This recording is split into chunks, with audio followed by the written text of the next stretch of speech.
రజకుల అభివృద్ధి కొరకు ఏ చిన్న అవకాశాన్ని కూడా సావిత్రి గారు వదిలిపెట్టడం లేదు. కర్నూలు జిల్లా పర్యటనలో భాగంగా రాష్ట్ర వైద్య ఆరోగ్య శాఖ మంత్రులు శ్రీ సత్యకుమార్ యాదవ్ గారిని రజక కార్పొరేషన్ చైర్పర్సన్ శ్రీమతి సావిత్రి గారు కలిసి రాష్ట్రంలో గల ప్రభుత్వ ఆసుపత్రుల్లో, హాస్టల్లో, పోలీస్ డిపార్ట్మెంట్లో ఖాళీగా ఉన్నటువంటి దోబీ పోస్టులను జీవో నంబర్ 27 ప్రకారం భర్తీ చేయాలని, మరియు బట్టలు ఉతికే కాంట్రాక్టును కూడా రజకులకే కేటాయించాలని, అలాగే ఉమ్మడి ఆంధ్రప్రదేశ్లో జీవో నంబర్ 27ను 1996లో విడుదల అయినప్పటికీ 2014 వరకు అమలుకు నోచుకోలేదు.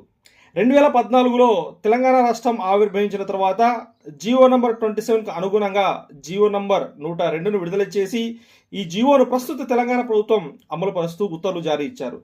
జీవో నంబర్ 27ను మన ఆంధ్రప్రదేశ్లో అమలు పరచాలని రజక కార్పొరేషన్ చైర్పర్సన్ సావిత్రి గారు మంత్రి గారికి విన్నవించారు. అందుకు మంత్రి గారు స్పందిస్తూ ఈ విషయాన్ని బీసీ మినిస్టర్ గారికి మరియు రాష్ట్ర ముఖ్యమంత్రి గారి దృష్టికి తీసుకెళ్లి అమలు పరచడానికి తన వంతు కృషి చేస్తానని హామీ ఇచ్చారు.